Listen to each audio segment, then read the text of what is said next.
Chapter 7. Oo na, I'll marry you. Napilitan si Lori na isigaw, yun dahil kung hindi, sigurado siyang hindi siya tatantanan ni Ivan. Pero hindi pa sa ngayon, sabi ni Lori at sinusubukang kumawala kahit pakahon na kahon na siya ni Ivan. Lalo lang humigpit ang mga kapit ni Ivan at pagkakapinid nito sa kanyang pulsuhan. Seryoso na naman ang mukha nito at nakakakaba ang mga matang matim na nakatitig sa kanya. I'm serious, Lorian. Let's get married. I can make it happen next week.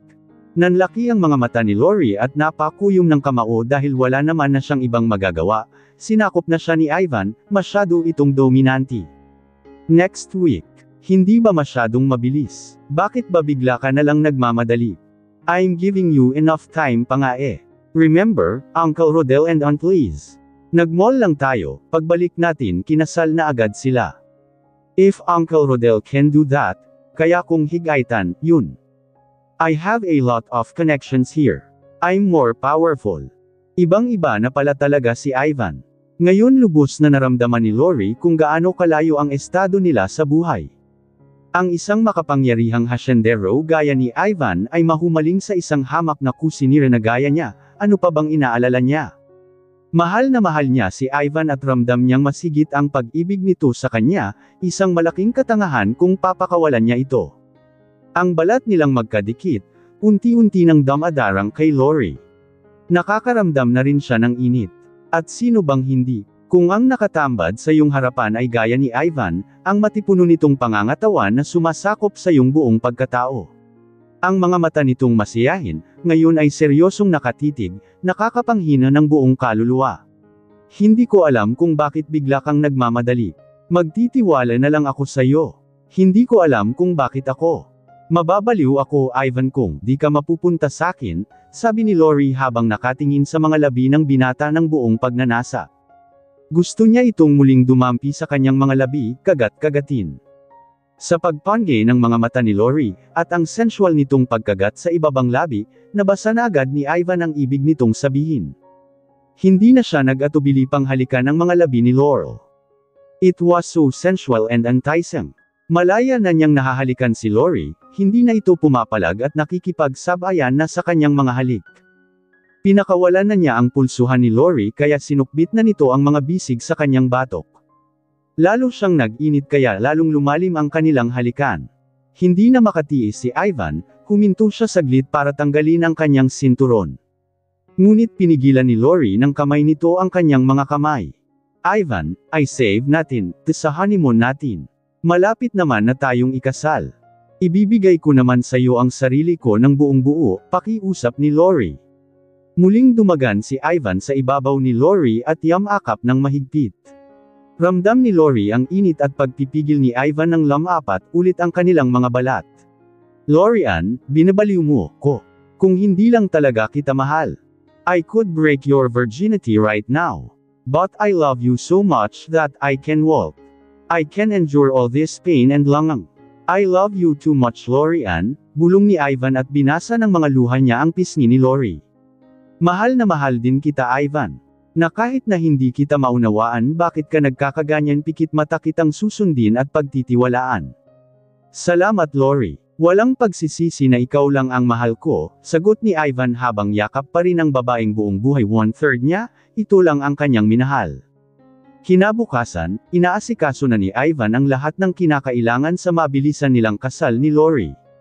Isa itong secret at intimate. Walang nakakaalam at makakaalam. Kahit pa si Manay Loma ay hindi pwedeng malaman. Sina Rodel, Annaliza, at Max lang ang pinagkatiwalaan ni Ivan at sinabihan ng kasal.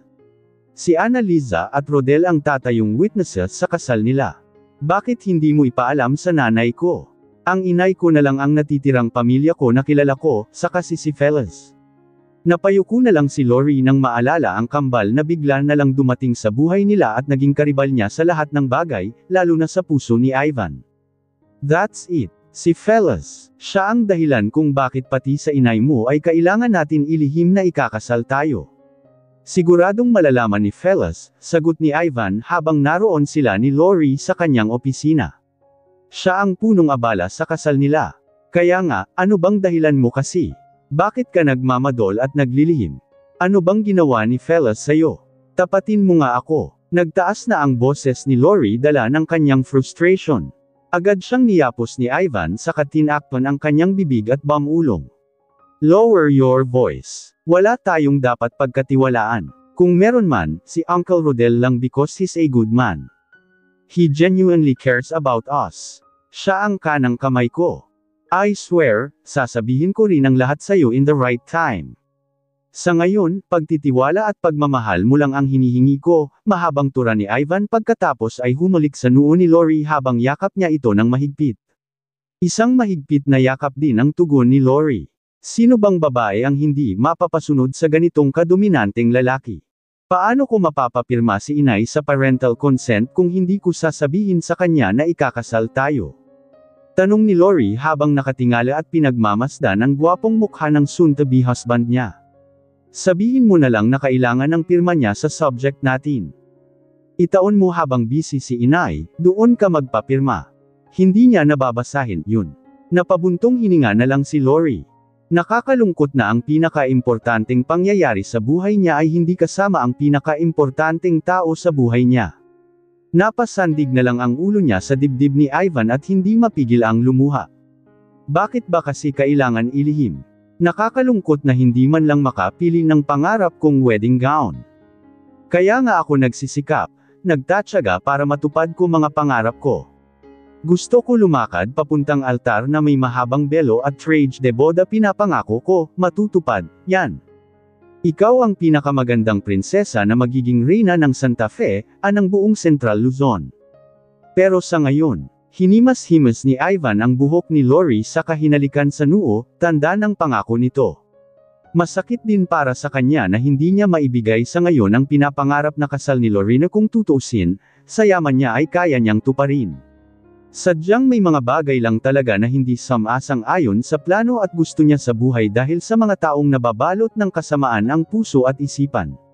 Lorraine, kapag okay na ang lahat, ibubuhos ko lahat-lahat sa iyo at sa magiging anak natin.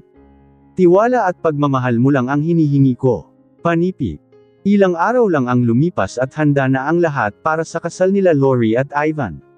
Sa opisina ng mayor sila nagpakasal at walang nakakaalam kundi sina Mayor, Rodel, Annaliza, at Max lang ang nakakaalam ng secret wedding na Leon. Alam din ni Bettina ang tungkol sa kasal at dahil mabilisan at sekreto lang ito, hindi na siya pinapunta ni Ivan. Pinangako niya na sa church wedding ay kailangang naroon ang kanyang ina. Mabilisan lang ang seremonyas at wala ng programa pa. Sapat na ang presensya ng magkakasal, mga ikakasal, at dalawang saksi. Pirma sa legal na dokumento lang ay sapat na rin.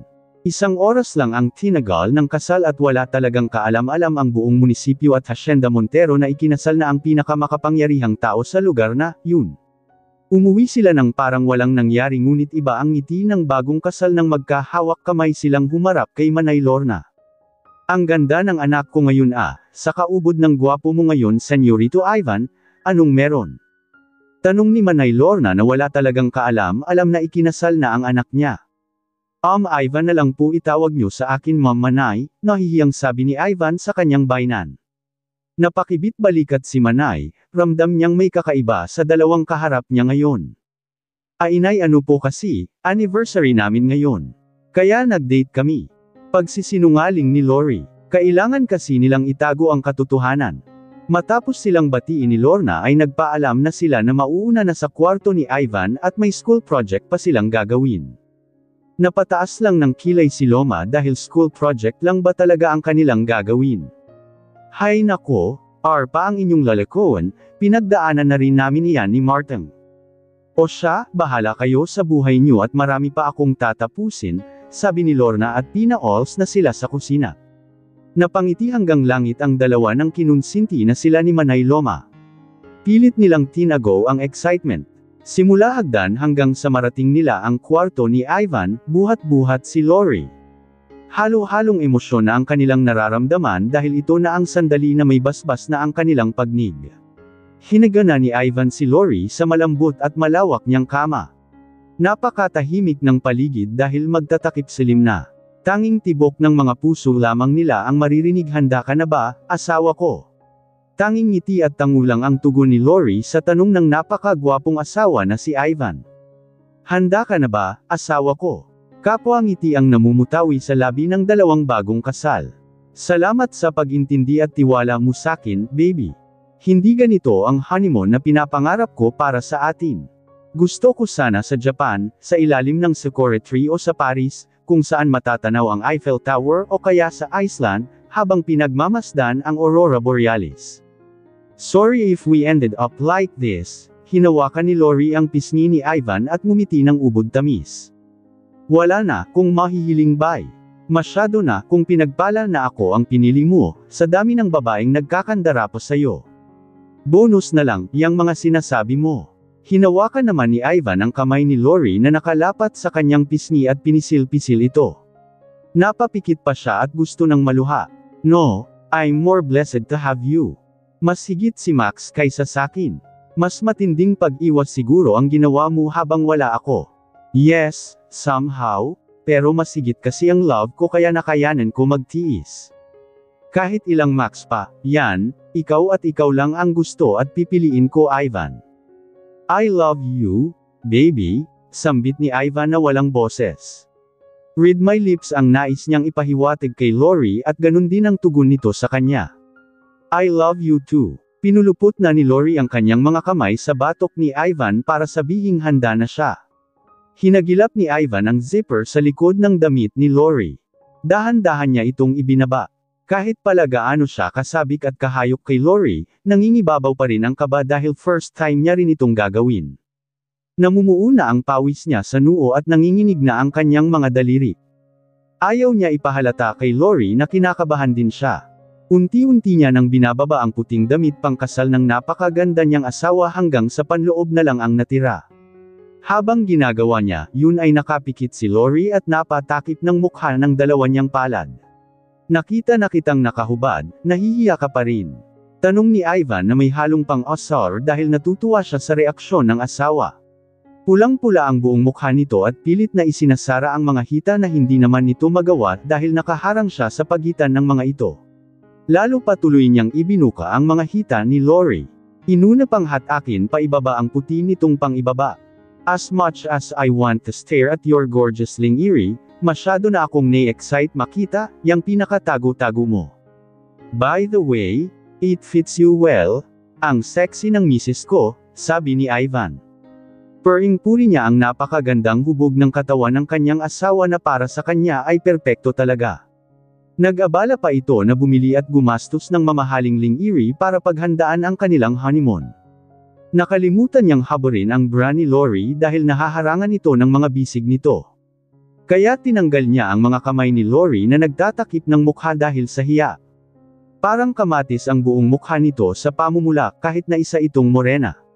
You got a perfect rounded big boobies, baby. Don't ya worry, sabi ni Ivan with his strong American accent. Pagkatapos ay nilamas-lamas ang malusog na dibdib ni Lori. Hindi pa nakontento ay dinilaan niya ang mamula-mula at makinis nitong nipples. Nawala ang hiya ni Lori nang magsimula ng maging marahas ang paglamas ni Ivan at pagsupsap sa kanyang dibdib. Hindi ito magkamayaw sa pagdila, pagsipsip, pagkagat-kagat sa leeg, pabalik sa dibdib at nag-iiwan pa ng pulang marka.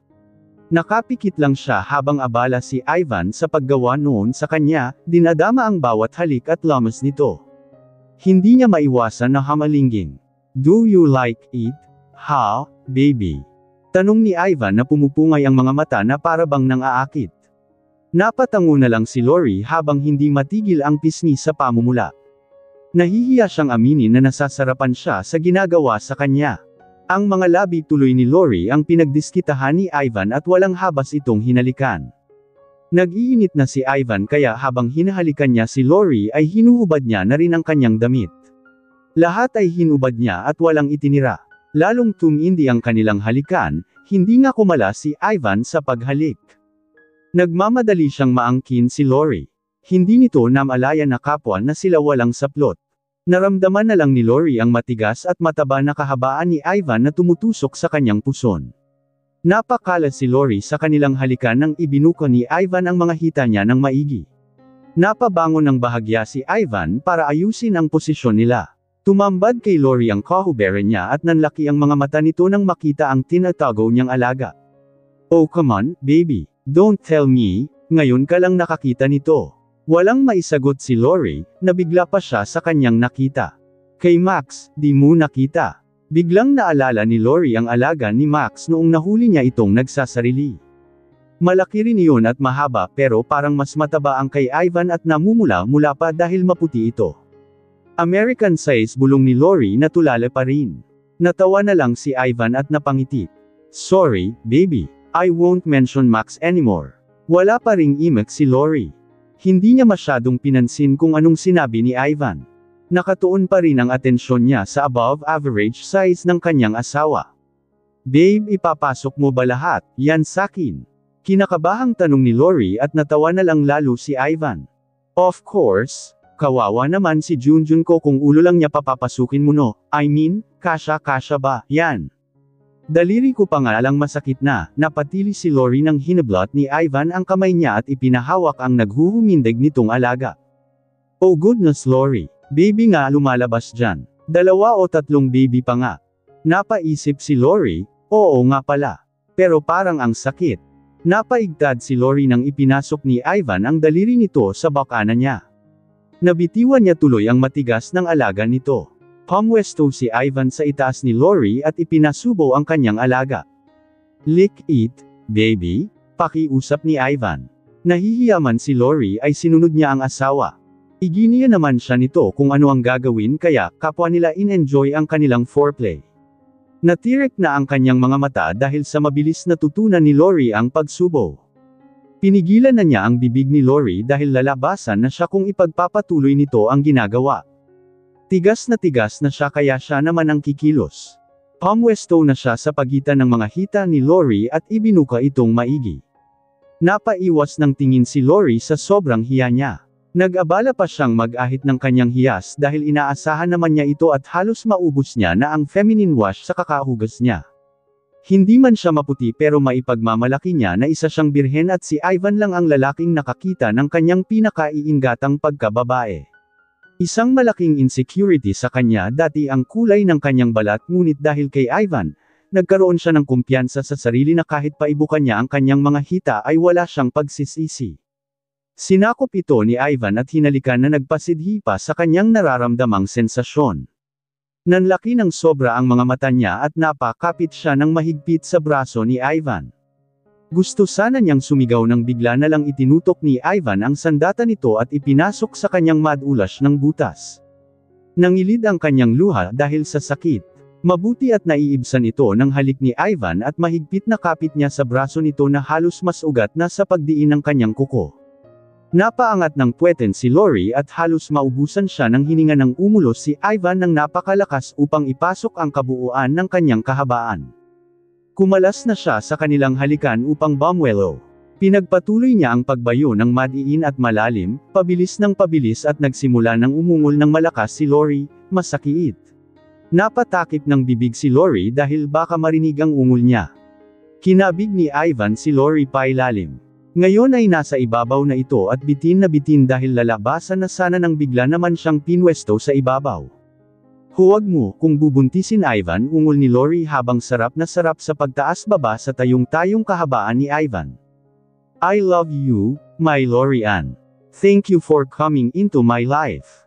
I love you too, Ivan Montero, my childhood crush, my first and last love, kulang bulong ni Ivan. Ang daddy ng magiging anak mo. Napangiti sila pareho. Napakasarap pala talaga ng sex na may basbas at ito ang regalo niyo sa isa't isa sa unang araw niyo bilang mag-asawa ang inyong purity, baby sumeryoso si Lori habang hinihimas ang buhok ni Ivan. Baka pwede mo nang ipagtapat ang lahat sa akin. Ano bang ginawa ni Fellas? Naramdaman ni Lori ang mahigpit na yapos ni Ivan sa kanya. Ramdam niya ang dagandong ng puso nito. Listen up to me, Lori, makinig kang maigi. Bulong ni Ivan habang yapos si Lori. Hindi mo ari ni Lori ang nararamdaman, parang may kung anong kabang bumabagabag sa kanyang dibdib kaya minabuti na lang niyang manahimik at makinig sa sasabihin ng asawa.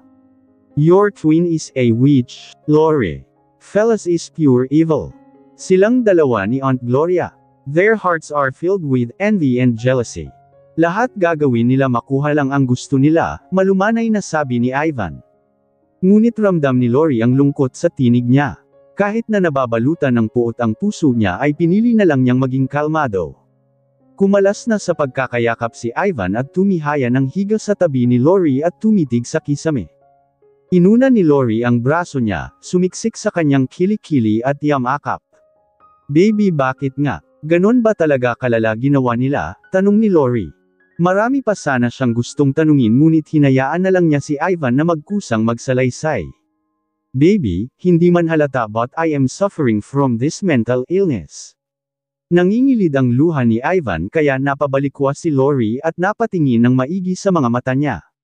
Baliw ka, baby. Hindi ko maintindihan. Anong nangyari? Hindi ba, malala, yun? Umiling-iling si Ivan. Ngunit tumulo na ang kanyang luha at inilapat niya ang ulo ni Lori sa kanyang dibdib upang hindi nito makita ang kanyang pag-iyak. Napasiksik na lang si Lori sa katawan niya dahil hindi na malaman ang gagawin. Sabihin mo lahat sa akin. Hindi ko alam kung anong nangyari sa'yo sa Amerika. Pero bilang asawa mo, ako ang unang susuporta sa'yo. Ako ang unang makakaramdam ng lungkot at sakit mo. Ako ang mapagkakatiwalaan mo. Thank you, baby. Hinimas-himas ni Ivan ang mahaba at malambot na buhok ni Lori. Pinagkasundo ako ni Aunt Glory sa kambal mo. Gusto kasi niyang makuha ang kayamanan na pinaghirapan ng dad ko. See how wicked she is, ninakaw niya ang kambal mo. Knowing that she's Nanay Lorna's best friend. Napahinggang malalim na lang si Lori. Nakakaawa ang inay niya kaya hindi niya masisi kung hanggang ngayon hindi pa rin napapatawad ng nanay niya si Gloria. Kaya umuwi muna ang Doña Gloria sa Italia para magpagamot sa mga espesyalista. Sinamahan muna siya roon ni Fellas. Babalik din ng mga ilang araw. The worst thing they did to me when I was in Señorito Ivan. Natigilan sina Lori at Ivan sa pag-uusap nang kumakatok si Manay Lorna sa pinto at tinatawag ang pangalan ni Ivan. Dali-daling bumangon si Lori at nagbihis. Hindi niya alam kung anong gagawin. Natatarante siya sa boses na matining ng kanyang nanay. Kahit na masakit at mahapdi ang kanyang ibaba ay napabangon agad siya. Nakakahiya na mahuli na naman siya nito sa ganitong ayos at hindi niya na maitatanggi pa na hindi na siya birhen. Chill out, baby. Kung masakit pa rin, just lay down. Dadalan na lang kita ng dinner, sabi ni Ivan habang hawak ang kamay ni Lori para kalmihan ito. Yes po, Manay. Bababa na ako. Sigaw niya para matahimik na si Manay Loma sa kakasigaw at kakakatok. Thanks, baby ko. Masakit talaga. Nabiyak yata talaga, yung pearls ko hanggang mattress. Abelia anak, hindi sinasadya ng daddy mo ang nagawa niya kanina. Please don't cry. Malungkot na sabi ko and she hugged me tightly. He hurt you, mommy, layek ni Abelia. He didn't mean it, baby, mahinang sabi ko at pinahiga siya sa kama. Napatingin ako kay Luca habang malungkot siyang nakatingin kay Abelia. Alam ko na nasasaktan siya dahil ayaw na sa kanya ng anak niya pero nasasaktan rin ako sa ginagawa niya. My heart is broken, hindi siya naniniwala na anak niya ang dinadala ko. Sobrang sakit na talaga. Gusto kong umalis pero paano si Abelia? Anong ibubuhay ko sa kanya at sa magiging kapatid niya? Hindi ko siya mabibigyan ng magandang buhay kaya kung aalis ako, may iwan ko siya at hindi ko kaya yun. Hindi ko kayang mawalay sa anak ko. Mahal na mahal ko si Abelia. Stay with me, mommy. Malungkot na sabi ni Abelia and I nodded my head and smiled at her. I will, baby, I whispered. What? Are you that dumb, Paulo? Tandang padamdam. How could you let him cut the deal off? Galit na sabi ni Luca habang may kinakausap sa cellphone niya. Damn you. Hindi man lang ako makapagbakasyon dahil palpak ang mga ginagawa niyo. Bulyo niya and I winced dahil baka ako na naman ang susunod na mapabuntungan niya ng galit. Wala dito si Abelia, nasa paaralan. Buti na lang nakalimutan din niya ang nangyari noong isang araw na nakita niya kami ni Luca. Luca spoiled her with toys to make her forget. Binaba ni Luca ang tawag at napatingin sa akin. Get me some coffee. Galit na bulyo niya at agad akong tumango at kumuha ng kape. Bumalik na ako sa sala at binigay sa kanya ang baso.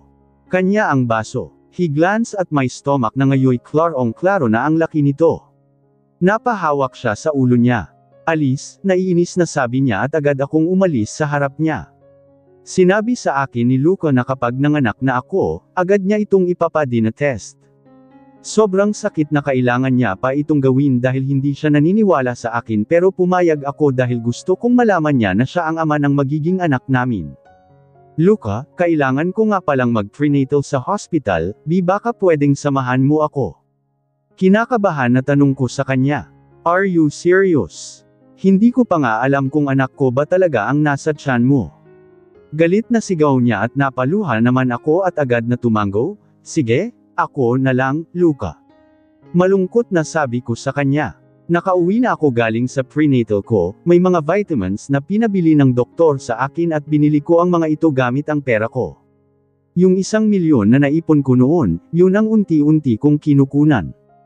Baka kasi magalit na naman si Luca kapag nanghingi pa ako sa kanya.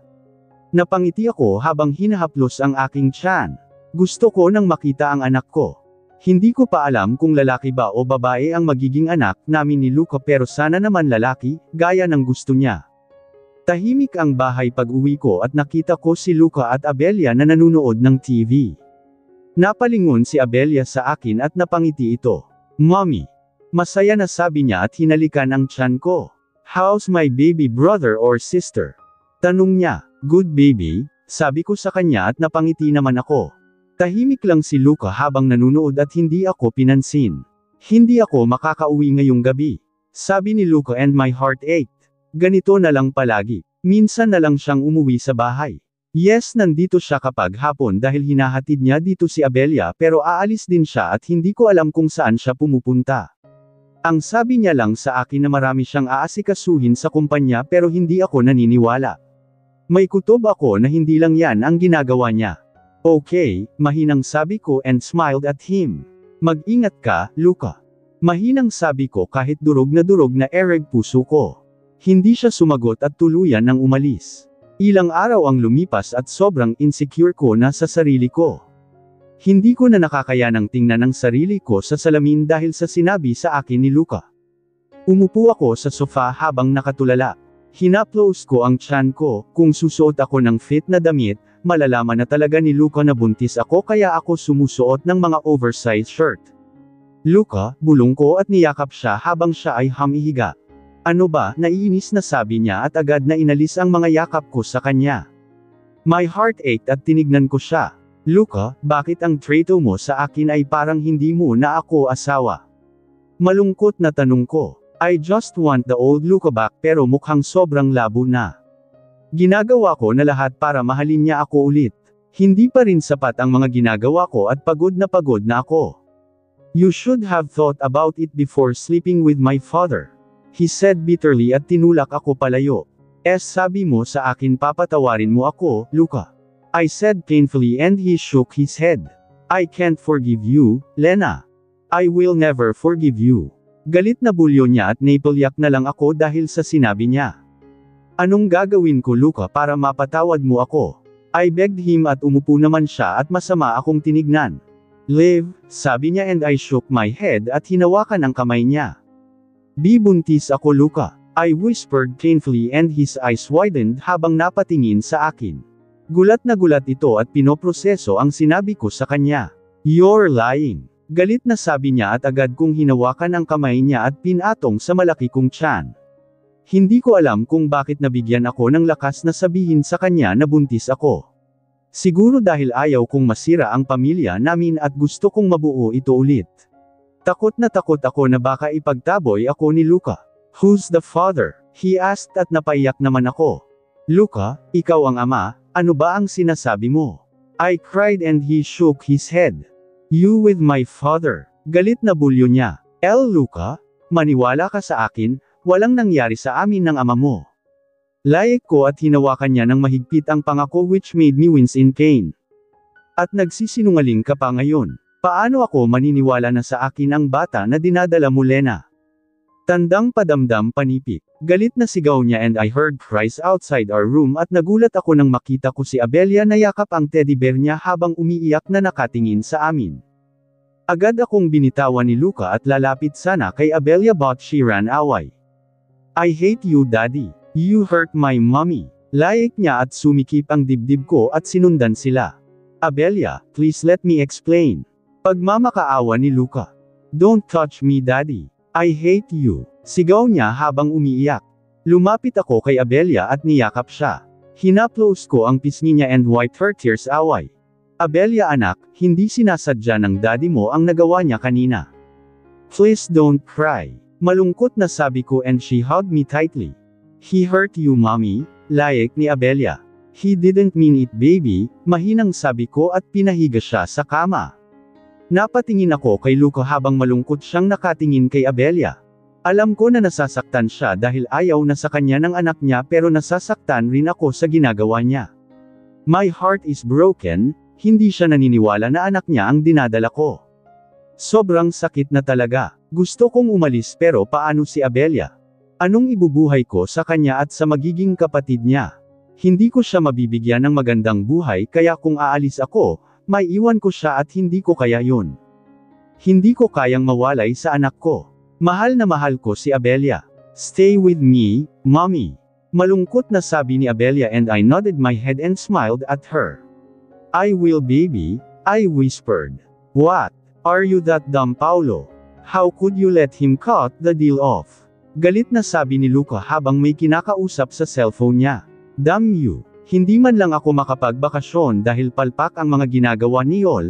Bulyo niya and I winced dahil baka ako na naman ang susunod na mapabuntungan niya ng galit. Wala dito si Abelia, nasa paaralan.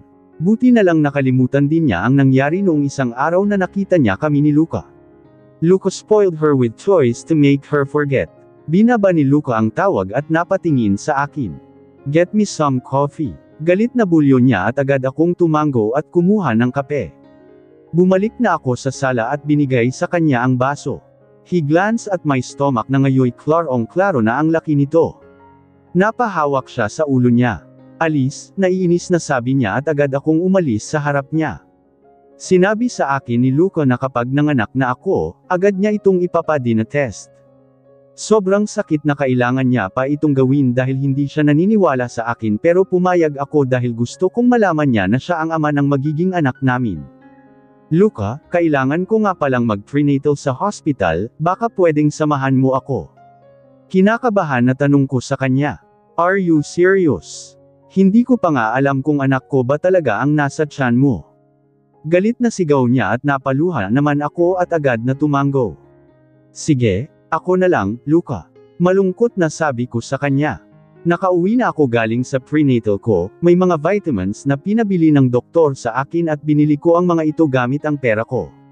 Yung 1,000,000 na naipon ko noon, yun ang unti-unti kong kinukunan. Baka kasi magalit na naman si Luca kapag nanghingi pa ako sa kanya. Napangiti ako habang hinahaplos ang aking tiyan.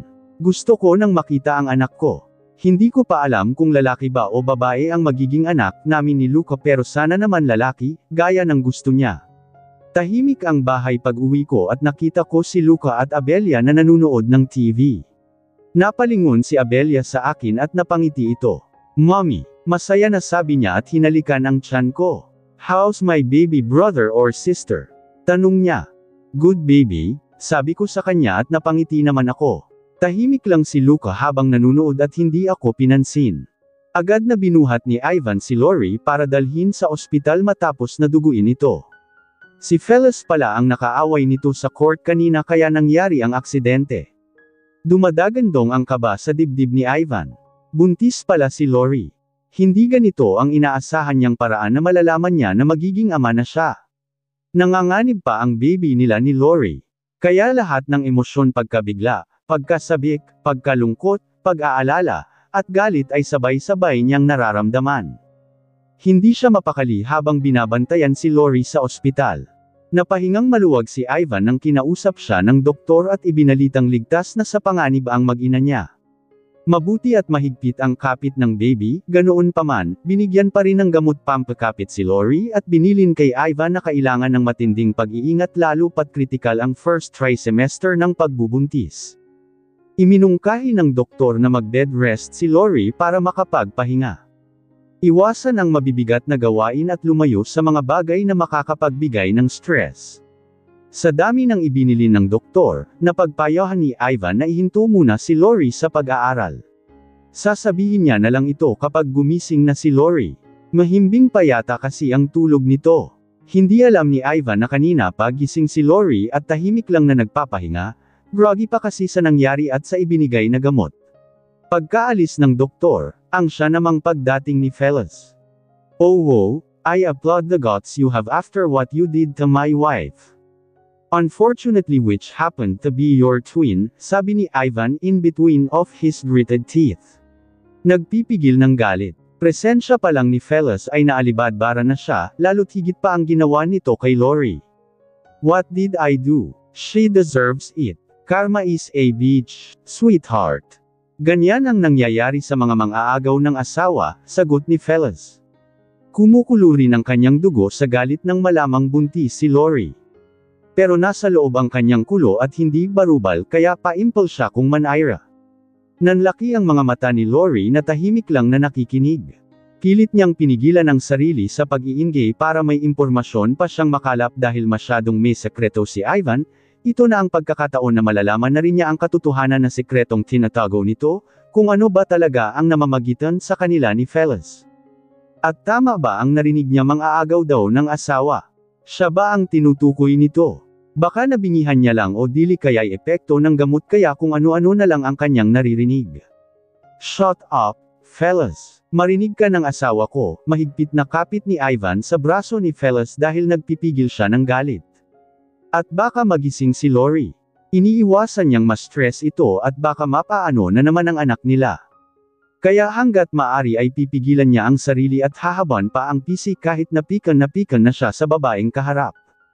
Agad na binawi ni Fellas ang braso niya sa mahigpit na pagkakakapit ni Ivan. Sa payat ng kanyang braso at laki ng kamay ni Ivan at galit nito, baka madurog ang buto niya. Kahit gaano pa ito kalakas at katapang, hindi niya ito uurungan dahil mayroon siyang tinatagong alas na gugulantang sa lahat kung sakaling magkagipitan na. Titiklop ang tapang ni Ivan at naniniklop tuhod panigurado kung huhugutin niya ang alas na ito. "Asawa mo. You mean your fake, illegal wife. Damn you, Ivan. Ipapakulong kita sa panloloko mo sakin." Nagngingit-ngit din sa galit si Fellas nang sabihin niya, yun at tumulo ang kanyang luha. Nasaktan kasi siya nang malamang nagpakasal ng sekreto sina Ivan at ang kambal niya. Ang masaklap pa ay buntis si Lori, sana nga ay natuluyan nang nalaglag ang baby. I said, "Shut the frivake up, Fellas. Huwag mong ubusin ang pasensya ko. Just leave me and my wife alone, magkakababy na kami. Stop being delusional. Isang ngisi mula sa labi ni Fellas, pagkatapos ay nanlilisik na tingin ang pinukul niya kay Ivan. "Delusional. I have legal papers. I can slap it in Lori's face anytime I want, Fellas. Don't you dare. Papatayin kita. It's all fraud. Manloloko ka, kayo ng ina mong ambisyosa." Hindi na napigilan ni Ivan ang galit at nabulyawan niya na ang babaeng kalaitan. Tumulo na ang luha ni Lori habang tahimik na nakikinig. Gusto na niyang bumanggod, manugod, at magwala. Mahigpit na yakap na lang sa kanyang tiyan ang ginawa niya para manatiling kalmado ang sarili. Kailangan niyang protektahan ang kanyang anak. Kaya pala ganoon na lang kainit ang ulo niya at matinding mood swings noong mga nakalipas na araw dahil siya pala ay buntis. Kung alam lang niya, sana ay hindi na niya pinatulan si Fellas. "Fellas, don't push me to the edge. Hanggat may bait pang natitira sakin, set me free, please," malumanay na pakiusap ni Ivan out of his frustration. Isang yakap ang tugon ni Fellas at humahagulgol na parang batang nakikiusap na huwag iwan. "Oh please, I can't, ginawa ko lahat para mahalin mo. I just can't let you go. Ako ang legal wife mo." Nanlaki palalo ang mga mata ni Lori nang marinig yun. Husto na ang kanyang pananahimik at sagad na ang kanyang pagtitimpi. Ngunit bago pa siya makasalo sa eksena ng kanyang kambal at kinikilalang asawa, biglang bumukas ang pinto at niluwa noon ang kanilang ina ni Fellas na si Manay Lorna. Gulat na gulat ang matandang babae na may matinis na boses nang maabyutan niyang yakap-yakap ni Fellas si Ivan at umiiyak. "Anong legal wife?" Nauutol nitong tanong na tila ng kanto sa gulat. Ang matinig nitong boses ay tumamlay. Hindi makapaniwala sa nangyayari. Nakalimutan na nga niya na si Lori talaga ang sadya niya rito dahil ang sabi ay na-ospital daw. Inay, sabay na sambit nina Lori at Felix. Inay, ako ang totoong asawa ni Ivan, maagap na sabi ni Felix at natulala lang si Lori sa narinig. Pinoproseso pa ng kanyang utak ang tinura ng kambal. I said shut up. Dumadagandong na hiyaw ni Ivan at itinulak ng malakas si Felix para siya ay layuan. Nandidiri siya sa tuwing dumadampi ang balat nito sa kanya.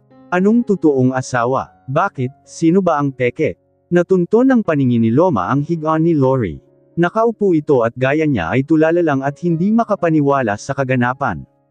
Mukhang sina Felix at Ivan lang ang nakakaunawa kung ano ba ang tunay na nangyayari. Kakakasal lang namin ni Ivan, Inay, mahinang sabi ni Lori habang tumutulo ang luha. Napahawak sa dibdib si Manay Loma dahil sa pag-amin ni Lori. Sumasakit ang kanyang puso. Hindi niya akalain na gagawin ito sa kanya ng kanyang anak. Bakit kailangan nitong maglihim? Tanggap naman niyang mahal sila Lori at Ivan. Pero bakit? Dahil kay Felix. Inay, kami ang mag-asawa ni Ivan. Kinasal kami sa LA last year. Kaya kung kinasal man sila ni Lori dito sa Philippines, it's null and void. I can prove it. My lawyers will provide enough proof. I have legal documents, authentic marriage contract, name it, I have it all. Tahimik lang si Ivan, nakayuko. Hinihintay ni Manay Loma lalo na ni Lori ang pagkaayla sa sinabi ni Felix ngunit nanatiling tikom ang bibig nito. Kumikirot na ang puso ni Manay Lorna ngunit pilit pa rin niyang nilalaban ang sakit para maliwanagan kung ano na ang nangyayari sa mga anak niya. Bakit? Anong ginawa niyang masama para lokohin at traidorin siya ng ganito? Ginawa siyang tanga at binaliwala ang kanyang pagiging ina. Ivan, anong ginawa mo sa mga anak? Sa mga anak ko, hapong-hapaw na si Manay masabi lang ang gustong sabihin. Si Lori po ang mahal ko, ito lang ang nasabi ni Ivan at dama po sa pisngi niya ang palad ni Felix. Ano bang ginagawa ni Lori dito sa ospital? Tanong ni Lorna. Buntis po ako, Inay, sagot ni Lori habang lumuluha. Isang matalim na titig ang pinukol ni Lorna kay Lori, sumunod ay kay Ivan. Huminga siya ng mamalim at pagkatapos noon ay nanlaki ang mga mata habang hawak-hawak ang dibdib. Napaluhod si Lorna at agad siyang sinalo ni Ivan bago pa siya mawala ng malay at mapahiga sa sahig. Gustuhin man lumundag ni Lori mula sa kanyang higaan ay hindi niya na magawa. Natatarantang tinawag ni Felix ang nurse sa labas ng kwarto at pinagtulungan nilang buhatin si Lorna. Inaatake pala ito sa puso. Hindi nagtagal ang buhay ni Manay Lorna, tuluyan na itong namayapa. Namatay ito na may matinding sama ng loob kay Ivan at Lori. Sa bulawagan ng Hacienda Montero inilagak ang burol ni Manay Lorna. Nag-changes ang buong hacienda at plantasyon dahil sa kanyang pagpanaw. Dito na kasi lumaki si Manay Lorna, halos buong buhay niya inalay niya sa pagsilbi sa mga Montero. Naging kaibigan niya ang mga trabahador at taga-silbi doon kaya marami ang nakiramay. Kahit sa burol ng ina nila, hindi pinatawad ni Felix. Gumawa siya ng eksena sa gitna ng marubdob na pagluluksa ng mga nagmamahal kay Manay Lorna. What are you doing here? How dare you? Nagngingit-ngit ang mga ngipi ni Felix habang sinasabi ang katagang, yun kay Lori. Aambahan na sana niya ng sampal si Lori ngunit nang nasa ere na ang kanyang palad ay sinalo ni Ivan ang kanyang pulsuhan. Ikaw ang walang hiya rito. Simula nang dumating ka sa hacienda, nagkandamalas-malas na kami. Salot ang isang gaya mo, bulong ni Ivan upang hindi lumala ang eskandalo na ginagawa ni Felix. Ngunit hindi pa rin matahimik si Felix, hinailan niya ang buhok ni Lori at dito na nagkagulo. Ang hirap niyang awatin habang sabunot ang mahabang buhok ng kambal niyang kinamumuhian. Wala nang magawa si Lori kundi ang umiyak at depensahan ang sarili dahil buntis ito.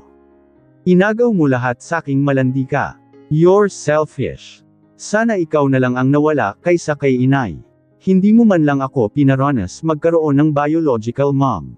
Nanginginig sa galit si Felix, lumabas ang tunay na saloobin sa mga sandali na, yun. Sinisi si Lori sa pagkamatay ng kanilang ina. Naawat lang siya nang pumagitna na sina Rodel at Max. Kumawala si Lori sa yapos ni Ivan. Hindi na niya matagalan ang kambal kaya, kahit labag sa kanyang kalooban, napilitan siyang lisanin ang bulawagan kung saan nakaburol ang labi ng ina.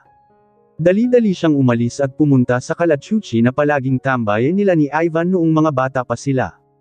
Umupo siya sa ilalim nito at sumandal sa nagbababalat ng kahoy dahil sa katandaan na ng puno.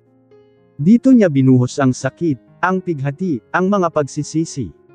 Kung hindi siya nagpakasal, malamang ay buhay pa ang kanyang ina. Ni hindi man lang nito naabutan ang pinanggako niyang bahay at lupa na regalo niya sana. Hindi rin ito naabutan ng apo na dinadala niya. Napakasakit. Dagdagan pa ng lihim ni Ivan. Pinagmasdan niya ang mga tala sa langit at binalutan ang sarili ng balabal na regalo ng kanyang ina, umihip kasi ang malamig na hangin. Yumuko siya at niyakap ang mga tuhod. Hindi na niya kailanman mararamdaman ang init na yakap ng kanyang nanay. Ganito pala ang pakiramdam ng isang ulila. Ang hirap maging mag-isa. Hindi niya kayang bumalik sa hasyenda, ang bawat sulok noon ay may iniwan na alaala si Manay Lorna. Isa pa, naroon sina Fellas at Ivan. Hindi niya kaya itong harapin. Nagpadala siya ng text kay Jen at nakiusap na doon muna tumuloy sa kanilang bahay.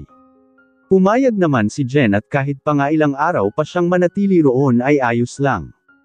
Napakalaki ng bahay nito at laging wala sa bahay ang mga magulang. Sa libing na lang ni Loma siya pumunta para sa huling palm. Hindi matanggap ni Lori na wala na ang pinakamamahal niyang nanay, nagmumok siya sa bahay ni Jen, doon sa sulok ng silid, doon siya nagluksa. Nag-aalala na si Jen sa kanya dahil palagi na lang siyang lumiliban ng kain. Makakasama Leon sa baby. Kaya kahit na nauunawa ni Jen na nagluluksa ito at gustong mapag-isa, pinilit siyang makausap. Lori, kung hindi ka naawa sa sarili mo, please maawa ka sa baby. Wala siyang kasalanan. Get up and fix yourself. Bawiin mo ang para sa'yo. Ala na akong pagmamay-ari, that's bullshit. Naniwala ka agad sa kambal mo. Ni hindi mo bingyan ng pagkakataon si Ivan na magpaliwanag. Matinding paghikayat at pag-alit ang pinatikim ni Jen kay Lori baka sakaling magising. Hindi naman nasayang ang laway niya sa kakatalak dahil nontog na rin si Lori sa wakas.